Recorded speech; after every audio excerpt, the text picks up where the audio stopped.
Hi guys, I just wanted to take out some time to just introduce myself. For those of you who are here for the first time, or you just wanted to learn a little bit more about me before you come over here to join this community, I wanted to just take out some time to share who I am. My name is Terry. I go by T, so that's easy enough to remember. And I'm just going to give you a little bit about my background and what this community is going to be about. So I'm not going to go through every single job that I've had over the years because I am a woman of a certain age. We'll be here for a while, okay? But I started my first job when I was 12 years old. Yes, I do not understand these kids out here in these streets who got good legs and good bodies and don't know how to go out and get a job and be stealing at the Apple store. I don't understand that, but I digress. I worked at an apartment complex and I wrote out little receipts for the maintenance people. This was before, all of the apps and computers and cell phones and stuff. So I would write out the receipts for the maintenance guys, and then when the tenants came in, they tell me what's wrong, and I was so proud of myself writing out their problem. And then when the maintenance men came in, I would give them the maintenance request and tell them see when they could get that done for the tenant. And then when the tenants would come in to pay their rent, I would write in the little thing, give them their little receipt, and then I keep the ledger of all of the rents that were collected. Yeah, I was doing the darn thing. I don't know what y'all talking about. I was making $8 an hour as a 12-year-old. I was getting it. So that was my very first job. And then once I got out of school, I actually studied with the airlines, United Airlines. I wanted to work for them so bad. Went through all of the schooling, went through the testing, aced the test. You had to know every single airport code in the United States by heart. It was not an open book test. Now, I didn't get 100%, but I got 98. And then they called me and they were like, we'd be happy to have you. And I was like, awesome. How much is it going to be? And they're like, $5.75. And I was like, even an 18-year-old need more than $5 an hour. So I decided not to go into that. Then I went to work for John Deere. Yes, you guys, the company with the man tractors and stuff for construction and the farm. Yeah, that's your girl.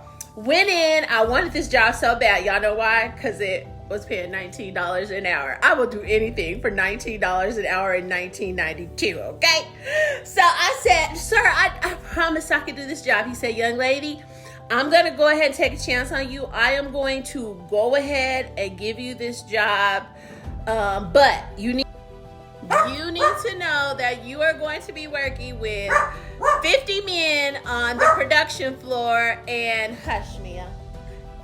That's Mia, my wonderful dog. I have two. I have a puggle and a pit bull, PNP, and I love them to death and they love me to death. I digress again. So he said, I want you to keep in mind that you are going to be working with all men. These men have worked for John Deere for 20 years. They've been here since your age now, 18, and they're like 40. So it's all men. It's a man job. But if you want the job, I will give it to you and I will give you a chance. Y'all, all I seen was $19 an hour. Okay. I was like, yes, sir. Oh, of course I could do the job. Okay. So I go out, y'all. I go to the store and I went and bought me some steel toe boots. And I showed up that next day for work and I was ready to go. Now, y'all, this was in a warehouse of tractors and stuff, okay, and everything that goes along with it. And so it was a cement floor. So you were walking on a cement floor every day, day in and day out. Let me tell y'all, when I was going home at night, y'all, I was like, had a limp in my step. I was complaining to my husband. I was like, I don't know how I'm going to make it, but it's $19 an hour, so I'm gonna keep up. Yeah, I'm gonna keep on going, right? So I kept going back, and every day, literally, y'all, I'm not exaggerating, I would have Epsom salt. For all the people my age, Epsom salt, okay? I had Epsom salt every night. My knees hurt, my back hurt, my hips hurt, my feet hurt. I mean, everything was hurting. by day 29, day 30, I get called into the office. And he says, young lady, I really think that I'm not sure this is going to work out for you. And I was like, yeah, I don't think it's going to work out for me either. Am I fired? Yeah, I'm going to have to let you go. I just think it's too much hard work for a young lady of your age. Look, I was so happy. I don't know if you could be happy to get fired from a job, but that was a job I was gladly happy to get fired from. I must have left with my steel-toed boots, went home, took a bath, and look, Calgon, take me away. I was happy to get fired from that job. So that job led me into the next job I did. So after John Deere, then I went to work at the airport. So at the airport, I did that job that a lot of y'all don't like today, and that is a screener. So I went to work at Denver International Airport, and I checked people's bag, luggage, make sure you didn't have anything that you shouldn't have in your bag. Yeah, that was my whole job. So I was working there for a while, just because I need a job, but my love was not into screening bags, right? But I did the job because, hey, I need a job, I need a paycheck, so that's what I did. But you should never despise small beginnings, because of that small beginning that I took that job to be a screener, really opened doors for me later on in my career with Denver International Airport. So I worked there for probably about a good year or so, and then unfortunately 9/11 happened. And after 9/11 happened, at the time, the airports, they would train all of their people with security companies. So I worked as a contractor for the security company that then worked for Denver International Airport, right? But when this took place, it opened up a door for me to go into training. Now, training and teaching is where my heart is, and I get that straight from my mama. My mom was mother of the people, of kids especially, and teenagers. I mean, she was just awesome when it came down to teaching. Everything with my mom was a lesson, okay? No matter how big or how small. You would be getting in trouble over something, and mom would immediately turn into a teacher and be like, well, go in the kitchen and get me an egg, because I'm going to show you how important it is for you to care about other people's feelings and not just your own. Go in the kitchen and get me an egg. Mom, why am I going to get an egg, Mom? Just go get me an egg out the kitchen. I go get an egg out the kitchen. And she takes these eggs and she explains to me that the same way that you have these eggs in your hand, put your hand out. I put my hand out. She puts the eggs in my hand, and she said, you know how you have to be careful with this egg in order for it not to fall on the floor, and then there's a big mess and the egg has cracked and a mess is all over the place. That's the same way that you have to act and carry yourself when it comes down to treating people the right way. And so you think about them in the future when you think about hurting somebody's feelings. So the moral of the story was, be careful about the way that you treat others, and make sure that you always know that people's feelings are sometimes fragile, and you should think of the egg every time you think about not caring about other people's feelings. And it would be like that with everything. Go get me a pot, go get me a broom, go pick up that stick across the street so I can tell you something. So everything had a prop, everything had a lesson when mom explained about anything. But she was such a wonderful woman, and the way that she would teach, that definitely rubbed off on me. So that opened up the door. Getting back to Denver International Airport, I had a good relationship with the only trainer. Can you believe there was only one security trainer in the entire airport that ran security? And she basically took me up under her wing, and she taught me everything that I needed to know, which opened the door after 9/11 for me, when she retired, I applied for the head top security position as the only trainer in the huge airport of Denver International Airport. And guess what? I got it, you guys. And so it was so awesome. So that opened up the door for me to fly out, to go get official training, to be the instructor of the entire airport. And it was such a wonderful experience. I met so many beautiful, wonderful people, but that opened up another door for me, which was to work with Homeland Security.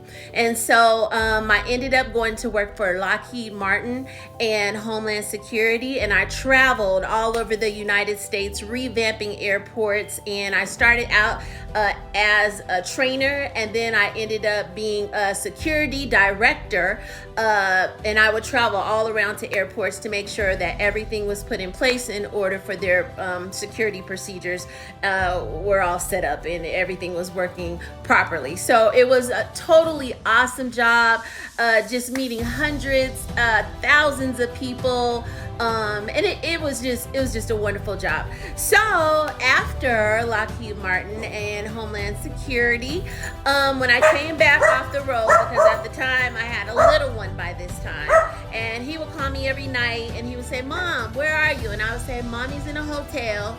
And then the next night, "Mom, where are you?" "Mommy's in a hotel." So finally one night I called back home and my son said, of course, "Mom, where are you?" And I said, "Mommy's in a hotel," because I would travel every week. I was on an airplane. So he said, "Mommy, I'm going to build you a hotel." Oh my gosh, you guys. So you know, my heart just melted. I said, "I've got to come." And I was like, I've got to come from off of the road. So I eventually ended up leaving that job so I could be home with my little one. And so anyway, that was that. So that was, like I said, a wonderful experience. And then after that, I went into real estate, you guys. And I did real estate for a while. And I'm going to share with you another story at another time about how I ended up getting my real estate license and how it all connects to kind of what I'm doing now. But anyway, I did that for a while. Then I went into the medical field, and I've worked in the medical field for over 20 years. But my love is training and coaching. And over the years, I've had the opportunity to go to a college in Boulder, Colorado, and receive my certification in life coaching. And so I've always just wanted to do that because I like helping people. I like training people. I like teaching people. I like coaching people. And so that's where my heart is leading me back to. So me being on YouTube and starting this platform and building this community is about me getting back to some of the things that I love to do. So my journey from the little 12-year-old at the apartment complex to the girl traveling all over the United States, teaching and training and instructing, has finally brought me to this place in my life to be here and now hopefully share with you my experience and my things that I've gone through in my life and my weight loss journey. Hopefully will be an inspiration to you, and we can work together in order for you to reach your goals. So the best way for me to explain to you what I do as a certified coach is, let me say this. I'm going to name off a few people that I'm sure that you guys will recognize these names. And I want you to think of these people and tell me what they all have in common. So I have Dwayne Wade, Bill Gates, Serena Williams, the tennis player, right? Bill Gates, the computer guy, right? Hello World. Dwayne Wade, the basketball player, Taylor Swift, the singer, and Beyonce Knowles, the singer. So name to me, or name for me, all the things that these people have in common. They all are rich. That's what first comes to mind, right? They all are rich, they're all successful, they're all well known, they are well accomplished. And guess what? They also all have in common.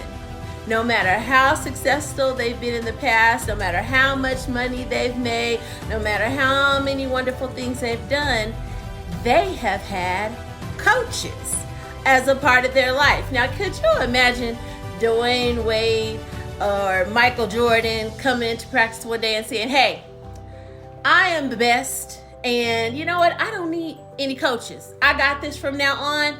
You coaches, we can go ahead and let them go because, I know everything there is to know about the game of basketball. Look at all these rings that I've won, all these NBA championships. Everyone would look at him or them like they were crazy, right? So it doesn't matter how successful a person is. All of these people have had some type of a coach, some type of a person who they've looked up to. So for Dwayne Wade, I know that he looked up to Michael Jordan and Magic Johnson. Bill Gates in business, one of his mentors or someone he looked up to was Warren Buffett. Serena Williams, of course, we know about her father.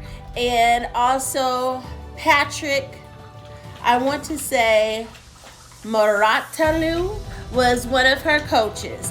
And Taylor Swift, she speaks of Faith Hill and Tim McGraw as people she looked up to. And Beyonce Knowles looked up to Michael Jackson, Diana Ross, Tina Turner, Selena, Mary J. Blige, and I can go on and on. So just because those people are famous, they have a lot of money, they've made a lot of accomplishments, doesn't keep them from reaching out to someone to aid them in continuing to be a success and to continue have someone to lead the way for them to be the very best. So I want to be very clear about what it is that I do by sharing with you what I'm not. So I'm going to actually read this to you. So I'm not a counselor. A counselor is a person trained to give guidance or personal, social, or psychological, help you with psychological problems. So I'm not a counselor.